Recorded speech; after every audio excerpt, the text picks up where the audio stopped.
The bread was still warm when Wren Ashcombe stepped out into the frost, and she wrapped the cloth tighter around the loaves, as if warmth were something that could be saved, the way coin could be saved, the way a good name could be saved, if a person was careful enough, humble enough, quiet enough not to draw the attention of a world that had already decided what a baker's daughter was worth. The lane to the old manor ran long and pale beneath a sky the colour of unpolished pewter, past hedgerows stiffened with ice, past the last cottages of the village where smoke rose thin and reluctant from chimneys that had seen better winters. Nobody envied her this errand.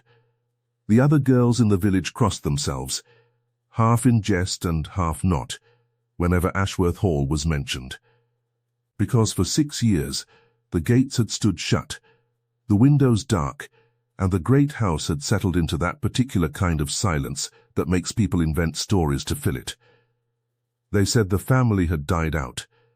They said the old Duke had gone mad with grief and locked himself inside with no living soul for company. They said a great many things, none of them kind. All of them said with the peculiar relish reserved for the misfortunes of people too grand to answer for themselves. Wren did not put much stock in stories. She had bread to deliver, a standing order paid for a full year in advance by a solicitor's letter that had arrived at her father's shop with no explanation beyond an address, and a sum that made her father go quiet for the better part of an evening. Twice a week, rain or frost, a basket of bread was to be left at the gate of Ashworth Hall. That was the whole of it. No one came to collect it while she watched. No one thanked her. And yet, without fail, the basket was empty by her next visit, the cloth folded with a neatness that unsettled her more than if it had been left in a heap. It was the 3rd week of this arrangement, with the ground iron hard and her breath standing in clouds before her, that she first saw him. He was standing just inside the gate, in the shadow of the stone pillar, so still that she nearly did not see him at all, and when she did, her heart gave a hard, startled knock against her ribs, because there is something about a silent man in a silent place that makes the silence itself feel deliberate, felt, aimed at you. He did not step forward. He did not speak. He only watched her come up the lane with the basket balanced on her hip, his coat dark and plain, his collar turned up against the cold, his face half in shadow beneath a low hat, and for a moment Wren considered turning back, setting the basket down at a safer distance, and hurrying home before whatever waited behind that gate decided to want more of her than bread. But her mother had not raised a coward, and her father could not afford one either, and so she lifted her chin the way she had been taught to do when frightened. Because a frightened woman who holds her chin high is mistaken, at a distance for a brave one, and sometimes the mistake becomes true if you hold it long enough. "Good morning," she said, because manners cost nothing and might, in uncertain circumstances, buy something. "I've brought the bread." Same as always. He said nothing.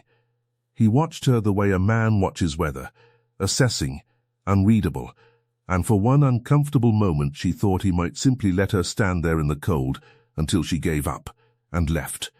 Then, slowly, he stepped forward and unlatched the gate, just enough to let his hand through, and held it open a hand's width, no more, as if he had calculated the precise measure of courtesy required, and would not spend a fraction beyond it. She set the basket into his waiting hands. His gloves were plain leather, worn soft at the knuckles, the sort a groundskeeper or a gatekeeper might wear. And yet something in the way he held the basket, steady, careful, as though the weight of bread deserved consideration, struck her as strange, though she could not have said why. "Cold morning for it," she offered, because the silence had gone on a beat too long for comfort. He inclined his head. Not quite a nod. An acknowledgement, at most. The barest concession that she had spoken, and that he had heard. "You don't talk much," she said, and immediately wished she hadn't, because it sounded like an accusation, and she had not meant it as one. For a moment she thought he would simply withdraw behind the gate and end the exchange entirely. But then, low and rough, as though the words had to be found again after long disuse, he said, "No." One word. It was, she would think later, an absurdly small thing to remember a man by, and yet she carried it home with her that morning the way she might have carried a coin found in the road, turning it over, wondering at its worth. She did not tell her father about the man at the gate. She was not entirely sure why. Perhaps because her father, practical and tired and worn thin with worry about the shop's accounts, had enough to occupy him without a tale of a silent stranger behind Ashworth's gates. Perhaps because some part of her, small and unexamined, wanted to keep the encounter for herself a little longer, the way a child keeps a smooth stone in her pocket, without quite knowing why it matters. The following week she came again, and he was there again, waiting inside the gate as though he had never left it, and this time when she handed him the basket, she noticed his boots beneath the hem of his plain coat, good leather, well made, the kind of boots that cost more than her father's shop earned in a month, incongruous beneath a groundskeeper's coat in a way that snagged at her, attention, and refused to let go. She said nothing of it, but she looked at him a moment longer than before, and something in his face, a faint tightening at the corner of his mouth, the smallest flicker of a man aware of being studied, told her that he had noticed her noticing. "Is the house well kept?" she asked, filling the silence again, because silence around him felt less like peace and more like a held breath. "It looks dark, from the lane." "The house is being readied," he said. 4 words this time. Progress of a kind. Readied for what? He looked at her then, properly, for the first time, and his eyes, she had not been close enough before to see their color. And now she saw it was a grey so pale it seemed almost silver in the flat winter light, held hers for a long moment before he answered. "For its master's return." "And where has its master been?" Something crossed his face then, brief and shuttered, gone before she could name it. "Away," he said, and the gate began to close, and she understood that the conversation, such as it was, had ended. She walked home turning the exchange over in her mind, the way she turned over the accounts each evening for her father, searching for a sum that did not add correctly. A gatekeeper with a gentleman's boots, a gatekeeper who spoke of the house's master as though the subject cost him something, a gatekeeper whose silences felt less like the silence of a simple man, and more like the silence of a man guarding a great deal behind a very small door. She told herself it was none of her concern. She had bread to bake, and a father whose hands shook worse each winter, and a mother 3 years in the churchyard whose memory she carried in the particular way she folded linen, and the particular songs she hummed without meaning to. She did not have room in her life for the mysteries of a shuttered house. And yet she found herself, each delivery day, dressing with a little more care than the errand strictly required, and telling herself it was only because the cold made tidiness a comfort, and knowing, in the honest part of herself she rarely consulted, that this was not entirely true. Winter deepened. The visits continued. Slowly, the space between his words began to narrow, not because he became a talkative man. He did not. He would never be that, but because something in him seemed to unbend by degrees, the way frozen ground softens under repeated, patient sun.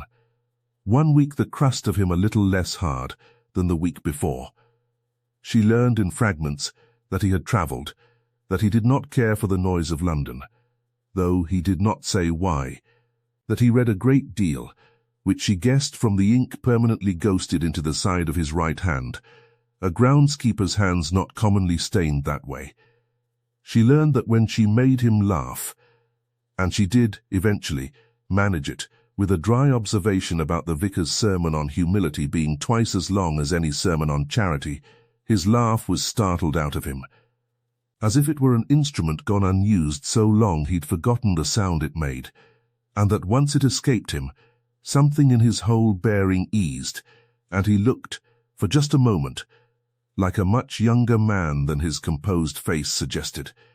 She began to look forward to the walk to the manor the way she had once looked forward to market days as a girl, and she was honest enough with herself, by the 4th week, to know precisely what that meant, and foolish enough, or brave enough, or simply young enough, not to let the knowledge frighten her away.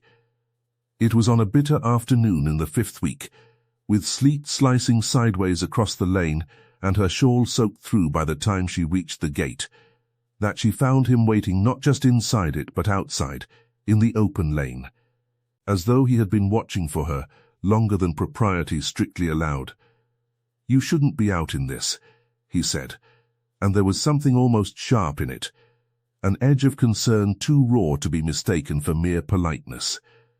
"Someone has to bring the bread," she said, teeth chattering despite herself. He looked at her for a long moment, at her soaked shawl and her reddened hands, and then, without a word, he shrugged off his own coat, a heavier coat than the one he usually wore. She noticed, finer wool beneath the plain outer cut, another small wrongness she filed away, and settled it over her shoulders before she could protest. "I can't take your coat," she said. "You can," he said, "and you will, or I shall stand here in the sleet myself until you do, and then we shall both be ill. And you shall have that on your conscience as well as the bread." It was, for him, an extraordinary quantity of words, delivered almost dryly, and despite the cold she found herself laughing. And he watched her laugh, with an expression she could not read. Something caught between wonder and pain, as if her laughter were a language he had once known fluently, and had long since lost the use of. "What is your name?" she asked, suddenly aware that in 5 weeks of visits she had never asked, and he had never offered. A pause. Long enough that she thought he might refuse her even this. "Gabriel," he said finally. "You may call me Gabriel." "Only Gabriel?" "For now," he said. "Only Gabriel will do." She did not press him, she sensed, with the instinct of a person who has spent her life reading the moods of customers and the tempers of a grieving father, that some doors are better left to open on their own than forced, and that forcing them tends only to make a person shut them harder. She gave him her own name in return, and he repeated it once, quietly, Wren, as though testing the shape of it, and something in the way he said it, careful, almost reverent, settled into her chest and stayed there. She wore his coat home that evening, and returned it the following week, freshly brushed, and if her father noticed the faint, unfamiliar scent of cedar and beeswax candles clinging to his daughter's own shawl afterward, he said nothing, though he did watch her with a new and quiet attention that she pretended not to see. The village, in the meantime, had begun to stir with rumour of its own.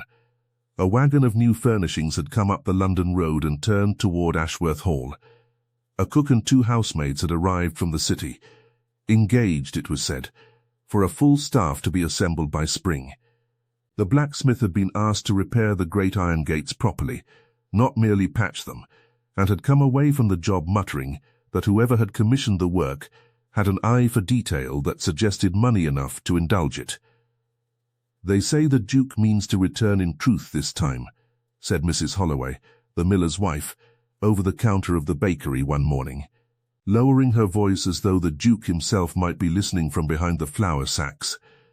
Not just his men. The Duke himself. After all these years. "What Duke?" Wren asked, though something cold had already begun to gather at the base of her spine. "Ashworth, of course. The old Duke's son. He's kept himself shut away since the accident. You'll not remember it. You were young. But there was a dreadful business. His brother drowned in the lake below the house, and the old Duke never recovered from the grief of it, and folks say the young one blamed himself something terrible, though for what I couldn't tell you, since he wasn't even present when it happened, or so the story goes. He's been abroad since the old Duke died. Some say grieving, some say hiding. Either way, they say he's finally coming home to take up the title properly, and there's talk of a grand gathering to mark it. Tenants and gentry both invited, once the house is fit to receive them. Wren's hands had gone still over the dough she was kneading. "Does anyone know," she asked carefully, "what he looks like?" "The Duke?" Mrs. Holloway shrugged, already losing interest in favor of the price of butter. "How would any of us know that, love? He's not set foot in this village in a dozen years. Kept himself to the house even as a young man, from what my mother used to say. Quiet sort. Strange, some called him, though I dare say grief makes strange creatures of the gentlest men." Wren finished the kneading with hands that no longer felt entirely her own, and that night, alone in the small room above the shop, she sat by candlelight turning over every fragment Gabriel had ever given her. The boots too fine for a groundskeeper, the coat with its hidden quality beneath a plain cut, the ink-stained hand, the way he spoke of the house's master as though the words cost him something, the way once he had corrected himself mid-sentence when he began to say "my house" before catching it, and saying instead "the house is being readied." She told herself it meant nothing. Grand houses employed all manner of men, and perhaps a steward or a secretary might have such hands, such a voice, might once have worn better coats before falling on leaner times. She built for herself, that night, an entire architecture of innocent explanation, brick by careful brick, because the alternative, that the silent man at the gate to whom she had been, slowly, helplessly, giving pieces of her heart, was in fact the Duke of Ashworth himself, watching her, testing her, for reasons she could not begin to guess, was too large and too frightening a thing to hold steady in her two hands. She did not stop delivering the bread. She told herself this, too, meant nothing, beyond the fact that a debt of custom had been paid and must be honored. She was lying to herself, and some quiet, unforgiving part of her knew it even as she told the lie. The visits continued through the last hard weeks of winter, and whatever Gabriel was or was not, he remained at the gate, the same man she had come to know, grave, careful, sparing with his words, but generous. She was beginning to realize, with his attention, the kind of attention that noticed when her hands were chapped and appeared, the following week, with a small jar of salve left discreetly atop the return basket. No note, no explanation, simply left, as though he could not bear to see her in want of a small comfort, and equally could not bear to be thanked for providing it. She kept the jar. She used it sparingly, to make it last, though she could not have said, if asked, whether she was rationing the salve or rationing the feeling that came with it.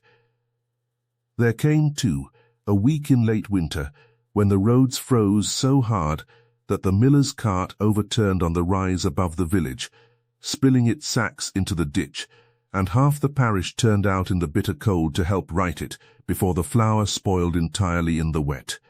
Wren went with the rest, her hands soon numb despite her gloves, and it was well past dark before the last sack was hauled clear, the whole company exhausted and shivering and short-tempered with the cold. She did not expect to see him there. He was not announced, not attended by servants, simply one more shadow among the laboring men, his fine coat abandoned somewhere, and his sleeves rolled to the elbow despite the cold, hauling sacks with the same unhurried, steady competence he brought to everything else she had watched him do. No one in the crush of tired villagers seemed to think it strange that a groundskeeper from the great house should turn his hand to common labor alongside them. It was, she would understand much later, precisely the sort of ordinary decency that had first drawn her to him, offered without ceremony, because ceremony had never been the point of it. When the work was finally done, he found her at the edge of the crowd, wringing feeling back into her frozen fingers, and without a word he took her hands between his own and chafed the warmth back into them. his brow furrowed in a concentration so absolute it might have been the only task left in the world worth his attention. "You needn't have troubled yourself," she said, breathless from more than the cold. "I find," he said quietly, not looking up from her hands, "that I trouble myself rather easily where you are concerned, and I have stopped asking why." She did not know what to say to that, and so she said nothing at all, and they stood together in the frozen dark while the last of the villagers dispersed toward their own warm hearths, and something between them shifted that night, quiet and unspoken, into a shape neither of them yet had the courage to name aloud. It was in the first thaw of early spring, with the lane finally soft underfoot and the hedgerows showing their first green, that he asked her, for the first time, to stay a while past the handing over of the basket. "There's a bench," he said, nodding toward a stone seat just inside the gate, half hidden by an overgrown yew if you're not in haste. She was not in haste. She had told herself, that morning, dressing with the same careful attention she now gave every delivery day, that she would not stay if asked, that it was unwise, that a baker's daughter had no business sitting on garden benches with a man of uncertain station and undeniable mystery. She sat. They spoke. Or rather, she spoke, and he listened with the particular focus of a man unaccustomed to being listened to himself, and unwilling to waste the rare gift of an audience of his own, of small things.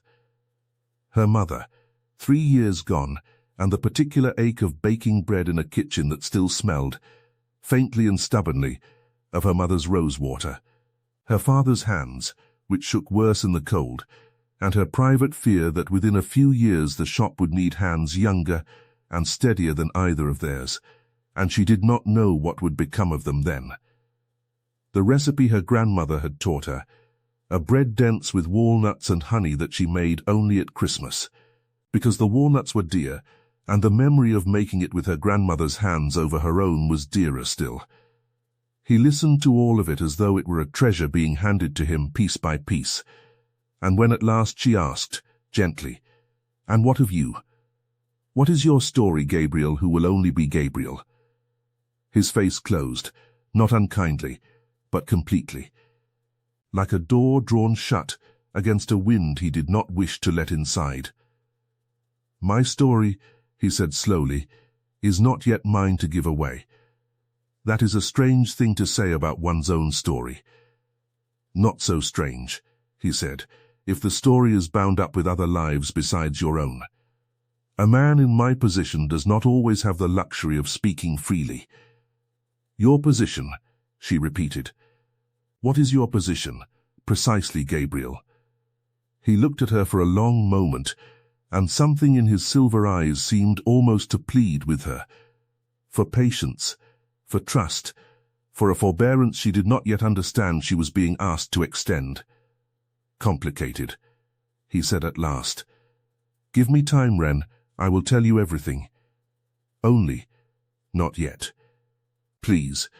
And because she was at heart a kind woman, and because the plea in his voice was so plainly genuine, so plainly costly to him to make at all, she let it go, though the unanswered question settled into her like a stone dropped into still water, sending its ripples outward long after the surface looked calm again.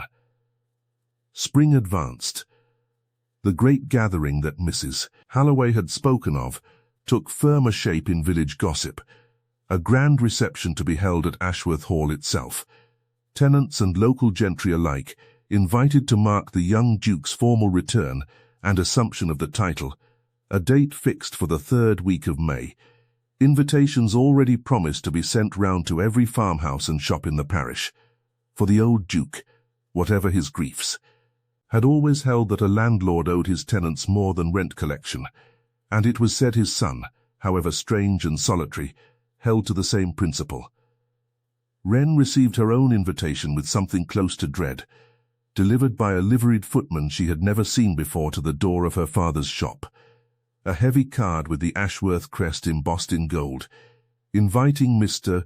Ashcombe and his daughter to attend the reception marking his grace, the Duke of Ashworth's formal return to the county. Her father was delighted, in the uncomplicated way of a man who saw only honour and no complication in an invitation from a great house to a humble shop. Wren said nothing of her own tangled feelings, only nodded and smiled when a smile was expected, and went that same evening, restless and unable to settle, to walk the lane toward the manor, though it was not a delivery day, drawn by an unease she could not name and did not wish to examine too closely. He was there, as he always seemed to be, as though the gate itself would not open properly, except beneath his hand. "You've had your invitation," he said, before she could speak. And something in his tone told her he already knew, had perhaps arranged it himself, though she could not have said to what end. "I have," she said. "The whole village is beside itself. They say we shall finally see him, the Duke. And will you come?" he asked, and there was something strange in the question, something too careful, too weighted for a matter that ought to have been simple. "I don't know," she admitted. "I have nothing fit to wear to such a gathering, and I have never in my life stood in a room with a duke, and I confess the idea rather terrifies me." "He is only a man," Gabriel said quietly. "Whatever they have told you of him, grand, distant, strange, he is, underneath it, only a man, with a man's fears and a man's failings. And I think he would not wish to terrify a woman he stopped. The unfinished sentence hung in the air between them, and Wren felt her pulse quicken in a way that had nothing to do with fear of the great house, and everything to do with the sudden, careful blankness that had come over Gabriel's face, the look of a man who has said a word too many, and is now calculating, urgently, how to retreat. "A woman he what?" she asked softly. "A woman he has come to regard," Gabriel said, after a pause that felt to Wren like the space before a held breath finally releases, with considerable respect. It was not what he had meant to say. She knew it as surely as she knew her own name. But she did not press him further, because something in his eyes, in that unguarded moment before the careful mask resettled itself, had told her more than any sentence could have, and she carried that knowledge home with her, warm and frightening in equal measure, like an ember cupped too close against her palm. The third week of May arrived with soft golden weather, the kind of light that made even the plainest things in the village look gilded, and Wren stood in her small room above the shop, in the one good dress she owned, a blue wool, carefully let out and taken in over the years to fit whatever shape she happened to be, her mother's garnet brooch pinned at her throat, her hair dressed as well as her own two hands could manage without a maid to help her, and told her reflection that she was merely attending a tenant's reception, nothing more, and that whatever strange hope had lodged itself beneath her ribs these past months had no business attending with her. The great hall of Ashworth was lit that evening, as it had not been lit in a generation, every candle and every sconce ablaze, and the tenants and shopkeepers and lesser gentry of the parish moved through it in a state of hushed, wide-eyed wonder, murmuring over the restored plasterwork, the new hangings, the great portraits along the gallery walls of Ashworth dukes and duchesses reaching back 200 years. Wren moved through it all with her father at her side, smiling when smiled at, answering when spoken to, but her eyes kept drifting to the great doors at the far end of the hall, through which, it was murmured, the Duke himself would presently appear to greet his assembled tenants for the first time in a dozen years. She did not know, could not have known, could not have let herself believe, even now, what she was about to see. The doors opened, a hush fell, spreading outward from the front of the hall like water finding its level, and into that hush stepped a tall figure in dark, exquisitely cut evening dress, his bearing utterly changed from the plain-coated man she had known at the gate, and yet, in the same breath, utterly unmistakable, the same silver eyes, the same grave composure, the same faint, startled softening at the corner of his mouth when, scanning the assembled crowd, his gaze found hers and held. His Grace, intoned the steward at the doors, Gabriel Ashworth, Duke of Ashworth. The name moved through the hall like a current. Wren heard it, felt it, and understood. In the space of a single unbearable heartbeat, everything she had refused to let herself understand these past months. The boots too fine, the coat too well made, the ink-stained hand, the terrible, careful evasions. The sentence he had not finished in the lane a week before. She had given her honesty, her warmth, her unguarded heart to a man who had, all this time, known precisely who he was, and had chosen, deliberately, repeatedly, week after week, not to tell her. Across the crowded hall, his eyes still held hers, and in them she read something that might have been apology, might have been hope, might have been the desperate wish that she would understand and forgive him, before a single word of explanation had been offered. She did not wait to find out which. She turned, murmured some excuse to her bewildered father, and made her way through the press of bodies toward the great doors, her chest tight with a humiliation so complete it felt almost like drowning. Humiliation not merely at having been deceived, but at the deeper, more painful understanding that she had been, in some sense she could not yet fully name, observed, tested, watched week after week, by a man who held every advantage of rank and knowledge, while she had held nothing but her own unguarded heart, laid open before him like the bread she had carried, given freely, taken without acknowledgement of its cost. She did not look back, though she felt, with the particular certainty of a person deeply known, his eyes following her the entire length of the hall. He did not come after her that night, whether from some belated understanding that she needed distance before she could hear him, or from the press of duty that a returning duke could not simply abandon at the height of his own reception. She did not know, and, in the raw days that followed, did not care to guess. She did not deliver bread to Ashworth Hall the following week. She sent her father's youngest apprentice instead, a boy of 12 too innocent to notice the tightness in her jaw when she gave the instruction.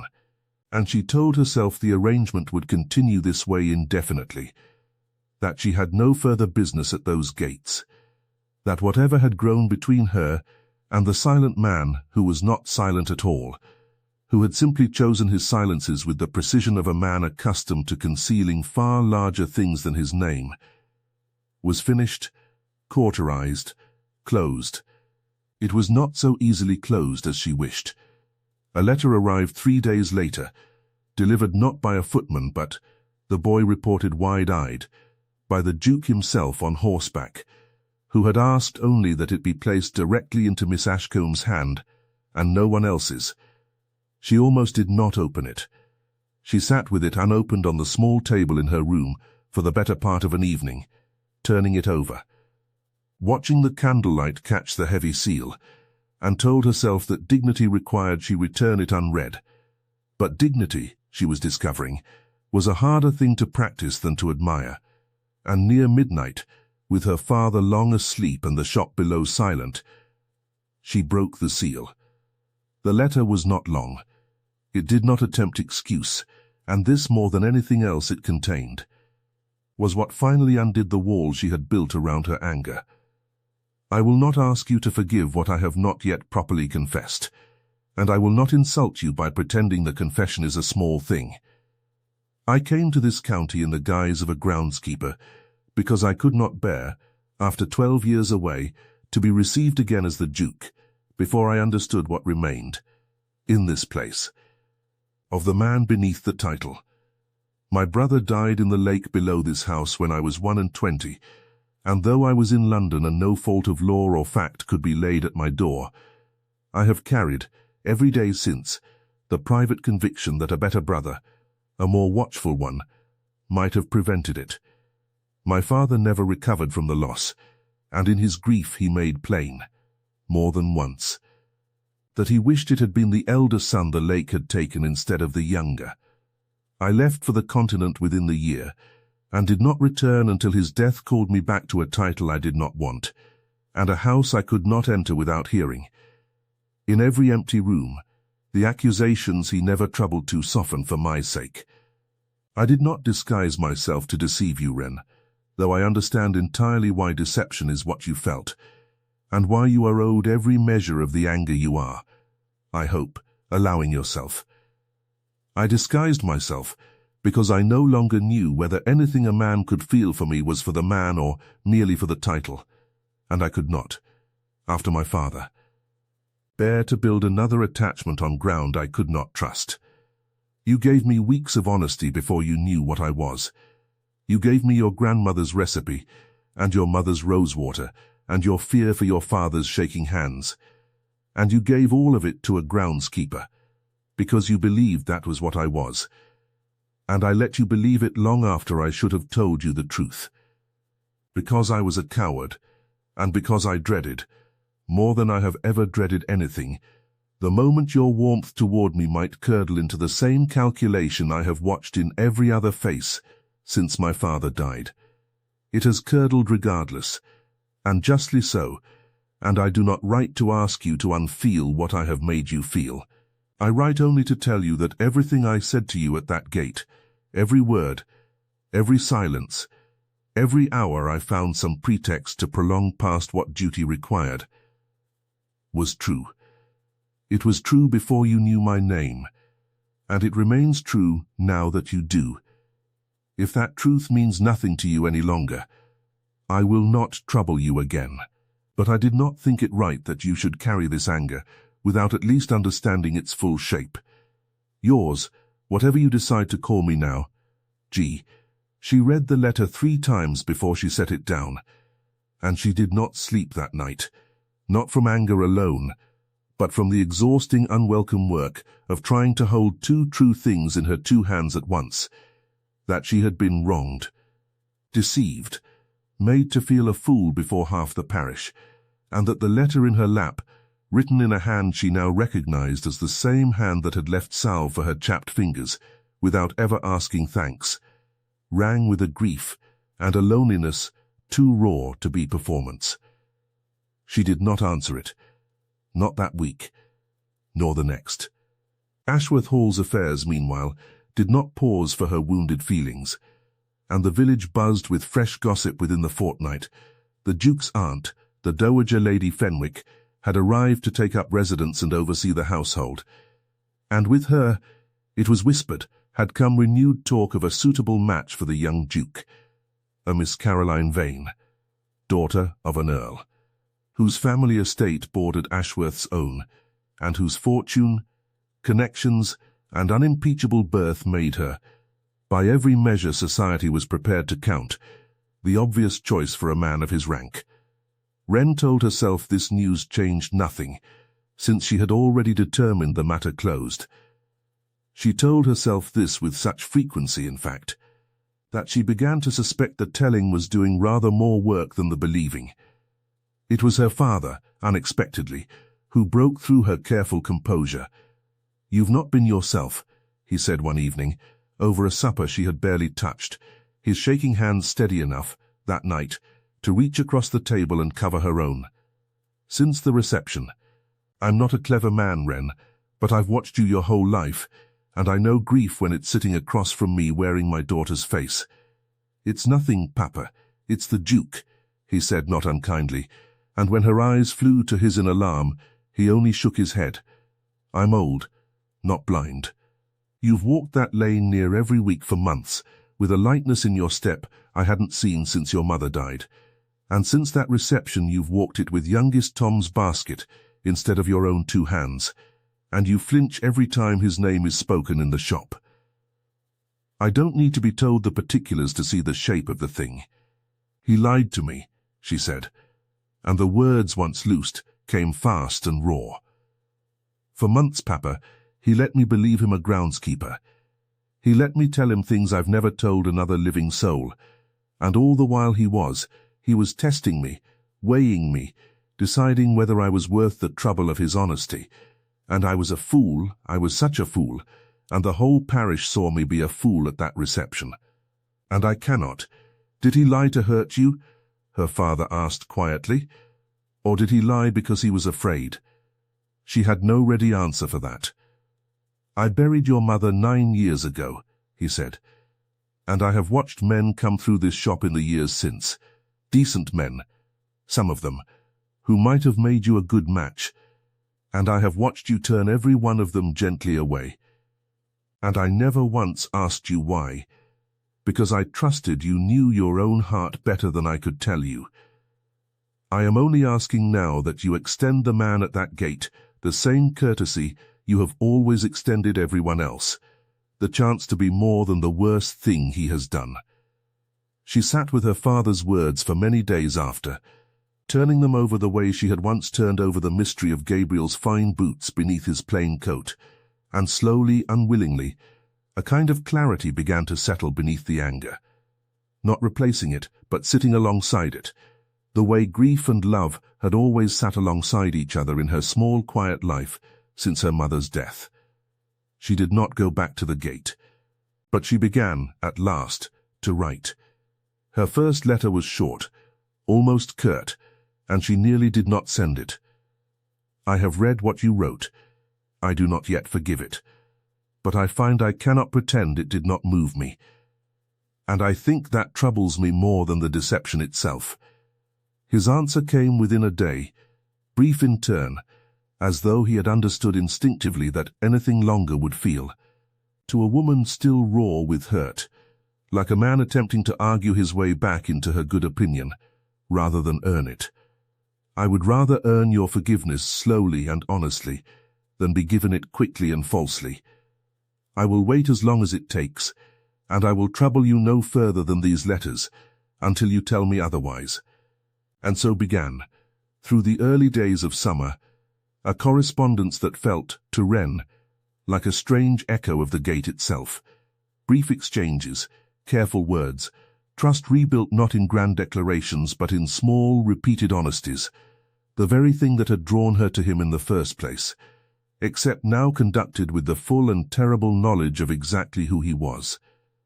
He told her, in those letters, what he had never told her at the gate, the particulars of his brother's death, the cruelty of his father's grief, the long years abroad in which he had built for himself a life of careful, guarded solitude, because solitude, at least, could not betray him the way people had. He told her of the night he had first seen her walking up the lane with her basket, and how something in the plain, unpretending dignity of her, a young woman doing an ordinary duty with extraordinary care, had struck him with a force he had not expected, and had not at first understood. I told myself I remained at that gate each week only to observe you, he wrote in a letter that arrived in late June, to satisfy myself as to whether your warmth was real or performed, for whatever advantage you imagined a groundskeeper's goodwill might buy you. I want to tell you plainly that this was within the first fortnight, no longer true. I remained at that gate because I had begun, against every guarded instinct I possessed, to live for the sight of you coming up that lane. And I told myself 100 different lies about why, because the truth that I had fallen in love with a woman who did not yet know my name frightened me more thoroughly than my father's grief or my brother's death ever had. Grief I had learned to carry. I did not know how to carry hope. She read that letter standing at the window of her small room, the summer evening gold and soft outside, and found that her eyes had filled with tears she had not given herself permission to shed since the night of the reception. It was not, she told herself, forgiveness yet. But it was the first crack in the wall behind which she had barricaded her own aching heart. And she did not try, that evening, to seal it back up again. The matter of Miss Caroline Vane, however, was not so easily set aside as Wren's private correspondence might have suggested, for society, unlike the heart, does not pause its machinery for the slow work of private reconciliation, and by midsummer, the Dowager Lady Fenwick had made her intentions plain to anyone in the county with ears to hear them. A garden party was announced at Ashworth Hall, ostensibly to celebrate the completion of the house's long restoration, but understood by every person of consequence in the parish to be, in truth, an occasion designed to formally advance the match between the Duke and Miss Vane before the assembled eyes of the county's gentry. Wren received no invitation this time, and told herself this, too, meant nothing, though the omission sat in her chest like a stone. She heard of the party's aftermath not through any letter from Gabriel. His correspondence, in the days surrounding it, had grown strangely, worryingly sparse, but through the unreliable but voluminous channel of village gossip, delivered breathlessly across her father's counter by Mrs. Halloway within 2 days of the event. "You'll never credit it," the miller's wife said, practically vibrating with the pleasure of being first to tell the tale. The dowager had it all arranged, mind you. Miss Vane in her finest, seated at the Duke's own right hand at dinner. Every soul in that garden expecting an announcement before the evening was through. And what does His Grace do? In front of the whole assembled company, but stand up at the height of it and say, plain as anything, that he could not in honesty accept the felicitations everyone seemed so determined to offer him, because his heart, he said, his very words, mind you, I had it from Mrs. Pruitt's girl who was serving at table, his heart was already given, and had been for some months, to a woman of this parish, whose name he would not yet speak until he had properly earned the right to speak it, but that he would not stand before his family and his neighbours and permit them to believe an understanding existed where none did, whatever advantage or convenience such an understanding might offer his estate. You could have heard a pin drop in that garden. Love, the dowager went the colour of a plum. And Miss Vane, to her credit, took it with more grace than I'd have managed, and left within the hour, though I hear she was heard to remark to her mother in the carriage that she'd rather be spared than deceived, which I thought rather handsome of her, all told. Wren stood very still behind the counter, flour dusting her apron, her heart beating so hard she thought Mrs. Halloway must surely hear it. "He said that," she repeated slowly, "in front of everyone, in front of the whole garden, love. Half the county's gentry among them, whoever the lady is. I shouldn't wonder she's the most talked of woman in this parish by now, though not a soul seems to know her name, which I confess is driving half the village to distraction with curiosity." Wren did not sleep that night either, though this time the wakefulness carried a different weight entirely. Not grief, but a trembling, unsteady hope she barely dared to let herself feel. In case the feeling proved, like so much else that summer, to be built on ground that would not hold. 3 days later, a knock came at the shop door after hours, and when she opened it, it was not a footman with a letter but Gabriel himself, standing on the step in the fading evening light, hat in his hands, looking for all the world like the plain-coated man at the gate she had first come to know, though she understood now, with a clarity that made her chest ache, that the plainness had never been the disguise. The plainness had been the truth. The title was only ever the coat laid over it. "I told them," he said, before she could speak, his voice rough with something that might have been nerves, an emotion she had never once heard in him before, at the garden party. "I told the whole assembled county that my heart was given, because it is. Because it has been since a woman walked up my lane in the cold with a basket of bread, and treated a silent, guarded, grieving stranger with more honest kindness than I had received from another living soul in a dozen years. I did not tell them your name, because it was not mine to give away without your leave, and I have come tonight to ask whether you will grant it, whether you will let me stand before this parish and every soul in it, and name you as the woman I love, not as the Duke offering you a title, but as Gabriel, only Gabriel, the man you knew at that gate before you knew anything else about him. Ask him whether the woman who loved that plain, silent man might find it in her to love the whole of him now, title and grief and all." Wren stood in her own doorway with flour still on her hands, and her heart, at last, entirely undefended, and understood that her father had been right, that the courtesy she had extended to every soul who ever wronged her gently. The chance to be more than the worst thing they had done was owed, in the end, to this man as much as to any other, and perhaps more. Because this man had not merely done a wrong thing, but had, in the doing of it and the confessing of it, and the slow, patient months of earning his way back, shown her precisely the character beneath the title: careful, wounded, honest when honesty cost him dearly, and unwilling, in the end, to let his own fear cost her the truth a moment longer than he could bear. "You let me fall in love with a groundskeeper," she said softly, "before you ever let me the chance to fall in love with a duke." "I did," he said. "I could not risk it the other way round. I needed to know, before I offered you anything a title could buy, that you would have wanted the man even if he had nothing else to offer you at all. And if I had turned you away at that gate, that first cold morning, if I had been cruel, or cold or careless with the bread and the basket both, then I would have grieved you," he said simply, "and gone on believing, as I had believed for 12 years, that warmth given freely without expectation of reward did not exist in this world any longer. You would never have known what you had spared me, or what you had confirmed in me. But you were not cruel, you were not cold. You were, from the very first morning, exactly what you have remained every day since, honest and warm, and far braver than you know, to stand in that lane in the sleet, and hand a silent stranger a basket of bread as though he deserved the kindness of it." She stepped down from the doorway then, into the cooling evening air, and took his hands in hers, his bare hands this time, no gloves between them, the ink stain still faintly visible at the edge of his palm, and felt him tremble, this composed and guarded duke, at so small a touch, and understood that whatever else the world might think it knew of Gabriel Ashworth, she alone had been given the true accounting of him, piece by careful piece, over a long winter and a longer spring, and that the accounting had been worth every cold morning it had cost her.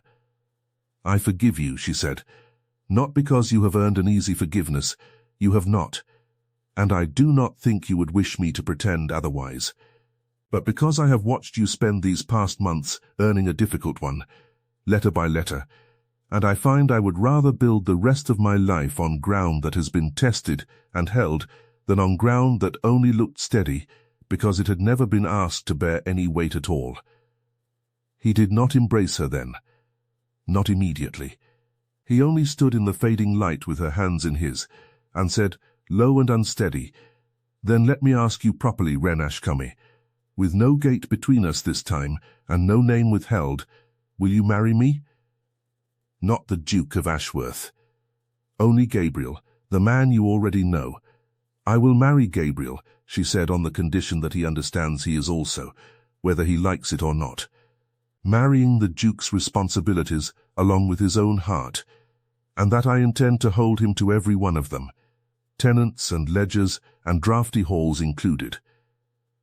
Something in his face broke open then, the composed guardedness of years giving way at last to an unguarded, boyish joy that she suspected very few people in his adult life had ever been permitted to witness. And he laughed. That same rusty, startled laugh she had first coaxed from him in the sleet months before, and drew her finally into an embrace that felt, after so long an ache of waiting, entirely and unshakably like coming home. Word of the engagement moved through the parish faster than any bread cart could have carried it, and if a portion of the county's gentry received the news with raised eyebrows and murmured reservations about a duke marrying a baker's daughter, a far larger portion, the tenants who had watched Gabriel labour beside them in the frozen ditch that winter, the shopkeepers who had served him unknowingly for months as a plain and courteous customer of no particular consequence, the old women of the village who remembered a lonely, watchful boy grown into a lonelier man, received it with an approval so warm and so immediate that even the Dowager Lady Fenwick, whatever her private hopes for Miss Vane had once been, found herself outnumbered and, in time, quietly won over. The weeks between the proposal and the wedding were not idle ones. Gabriel, it transpired, meant the promises of his letters to be kept in more than sentiment alone, and Wren watched, in those weeks, the slow unfolding of a man determined to prove his change not through grand gesture, but through the patient, unglamorous work of setting his house, in every sense of the word, in order. He walked the tenant farms with his steward, and for the first time in a generation, listened rather than merely inspected, adjusting rents where hardship had gone too long unacknowledged, releasing funds for repairs to cottages that had waited years for a landlord's attention. He came, more than once, to her father's shop not as the Duke arriving in state, but as Gabriel had always come, quietly through the back door, to sit at the worn kitchen table and learn, with genuine and searching interest, the accounts that kept the business afloat, until one evening he confessed, half laughing at his own presumption, that he had taken the liberty of speaking to his solicitor about easing the terms of the very lease under which the shop operated, a lease that had, unbeknownst to her father these many years, belonged to the Ashworth estate all along. "I did not do it to buy your father's gratitude," he told her, when she pressed him on it, some old wariness flaring briefly back to life. "I did it because I looked at the terms and found them unjust, and I would have altered them whether or not I loved his daughter. But I will not pretend the two things are entirely separate in my heart, and I would rather tell you that plainly than have you discover it later, and wonder what else I had left unsaid."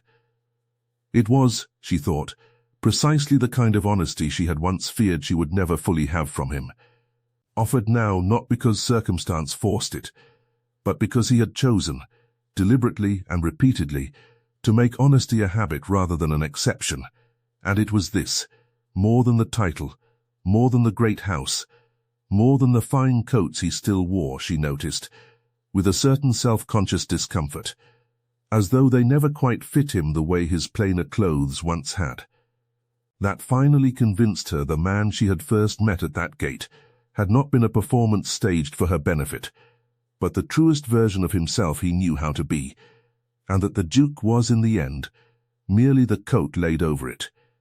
The wedding, when it came in early autumn, was neither so grand as the county's gentry expected of a duke, nor so plain as Wren's own modest upbringing might once have suggested, but rather a careful, considered blending of both worlds, held in the village church where she had been christened, attended by tenants and shopkeepers, and titled neighbours alike, the Dowager Lady Fenwick present and, to everyone's surprise including her own, visibly moved to tears by the ceremony's end, having come, in the intervening months, to a grudging and then genuine admiration for the steady, unassuming young woman who had somehow succeeded in coaxing her nephew back into the fullness of his own life. Wren's father walked her up the aisle with hands that shook.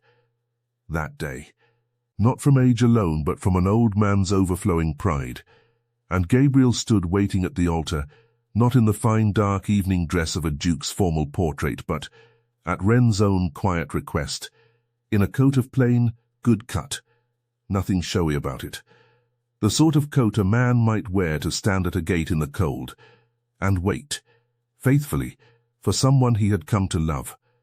They took their wedding breakfast not in the great restored hall of Ashworth, but in the smaller, sunnier morning room that overlooked the gardens, where Wren had insisted the old stone bench by the yew tree be left exactly as it was, overgrown and unglamorous, because it was there, she said, that she had first been asked to stay a while past the handing over of a basket of bread, and she did not think any grander setting in the house could ever mean quite so much to either of them.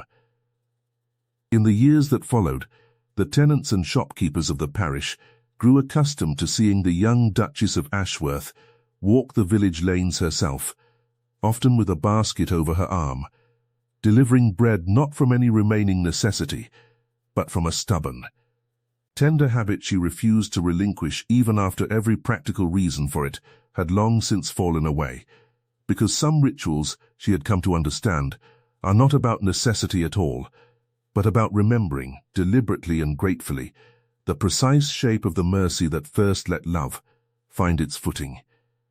And on cold winter mornings, when frost silvered the hedgerows, and the lane to the great house lay pale and quiet beneath a sky the colour of unpolished pewter, it was not uncommon for a passing tenant to see the Duke himself waiting at the gate, hatless despite the cold, watching the lane with the same unhurried, unwavering attention he had once given a baker's daughter he believed no one else had thought to truly see. Because he, better than any man in that parish, understood exactly what it meant to be waited for, and exactly what it had cost, and exactly what it was worth, and he had no intention, for the whole of his remaining life, of ever again letting that particular kindness go unmet at his own gate. Their children, when they came, grew up hearing the story told and retold at the kitchen table above the old bakery, which the family kept on, out of stubborn sentiment, long after any need to earn its keep had passed, and each child, in turn, was walked up that same lane as soon as they were old enough to carry a basket, taught to set it down at the gate with their own small hands, taught that a gift given without expectation of thanks was worth more than any grander inheritance the house could offer them. Wren never tired of telling it, and Gabriel, who had once measured out his words as though speech itself were a costly extravagance, became in time the sort of man who could hardly be persuaded to stop talking of it, particularly the part where a silent stranger at a gate had said only one word to a shivering young woman with a basket on her hip, and had spent every year since trying, patiently and imperfectly and completely, to earn the right to say 1,000 more. The village came, eventually, to tell the tale themselves, embroidering it a little more with each retelling, though the heart of it never changed, because the heart of it needed no embroidery at all, a woman who gave her honesty before she knew what it might cost her, and a man who, once he understood what he had been given, spent the whole of his life making certain she never once regretted the giving of it.